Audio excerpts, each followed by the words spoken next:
വിദ്യാർത്ഥികൾ അതിയായി കാത്തിരുന്ന ഒരു നോട്ടിഫിക്കേഷനാണ് ഇന്നലെ കാലിക്കറ്റ് യൂണിവേഴ്സിറ്റി നടത്തിയിരിക്കുന്നത്.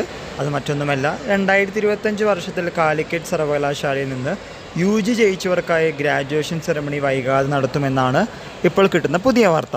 വാർത്തയിലേക്ക് വിശദമായി വരാം. 2022 അഡ്മിഷൻ എടുക്കുകയും 2025 വിജയകരമായി പൂർത്തീകരിച്ച UG വിദ്യാർത്ഥികൾക്കാണ് ഗ്രാജുവേഷൻ സെറമണിക്ക് അപ്ലൈ ചെയ്യാവുന്നത്. കഴിഞ്ഞ 2 വർഷമായി കാലിക്കറ്റ് യൂണിവേഴ്സിറ്റി ഗ്രാജുവേഷൻ സെറമണി നടത്തിയിരുന്നു. എന്നാൽ ഇതിനെക്കുറിച്ച് യാതൊരു ഐഡിയയോ നോട്ടിഫിക്കേഷൻ വരാത്തതുകൊണ്ട് പല വിദ്യാർത്ഥികളും ചോദിച്ചിരുന്നു ഈ വട്ടം ഗ്രാജുവേഷൻ സെറമണി ഇല്ലേ എന്ന്.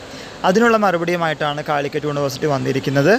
കോട്ടും ഗൗണും തൊപ്പിയുമായി വീണ്ടും കാലിക്കറ്റ് യൂണിവേഴ്സിറ്റി മറ്റൊരു ഗ്രാജുവേഷൻ സെറമണിയിലേക്ക് തിരിതെളിയിക്കാൻ പോവുകയാണ്. So stay tune four further updates. Graduation ceremony അടുത്ത് വരാൻ പോകുന്നു എന്ന് പറയുമ്പോൾ തന്നെ വിദ്യാർത്ഥികൾ ശ്രദ്ധിക്കേണ്ടത് 6ാം സെമസ്റ്റർ പരീക്ഷകളുടെ റിവാലുവേഷൻ റിസൾട്ടും അടുത്ത് തന്നെ വരും. അതിനുശേഷം മാത്രമേ കാലിക്കറ്റ് യൂണിവേഴ്സിറ്റി നടത്താൻ പോകുന്ന ഗ്രാജുവേഷൻ സെറമണി നടക്കുകയുള്ളൂ. സോ ഇവർക്കും ഈ പറയുന്ന ഗ്രാജുവേഷൻ സെറമണിയിലേക്ക് പങ്കെടുക്കാം. പാർട്ടിസിപ്പേഷൻ നടത്താനുള്ള ഒരു അവസരമാണ് കാലിക്കറ്റ് യൂണിവേഴ്സിറ്റി നടത്താൻ പോകുന്നത്. അങ്ങനെ കാത്തിരുന്ന ആ സുദിനം എത്താറായി. സോ വെയിറ്റ് ചെയ്യുക. ഇതുമായി റിലേറ്റ് ചെയ്യുന്ന പുതിയ അപ്ഡേറ്റുകൾ കിട്ടുന്നവർക്ക് നിങ്ങളുടെ മുമ്പിൽ ഷെയർ ചെയ്യുന്നതാണ്. എല്ലാവർക്കും ഒരിക്കൽ കൂടി നന്ദി, നമസ്കാരം.